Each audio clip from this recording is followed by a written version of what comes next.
basithi kanhliziyona sokuthandaza ngabantu.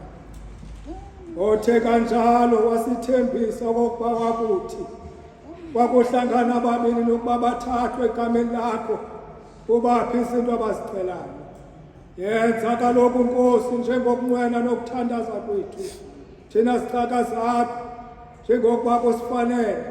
Siphe kweli lizwe okokuba siyazi inyaniso yakho. Usiphe kwilizwe elizayo usinike ubomi obungaphakade.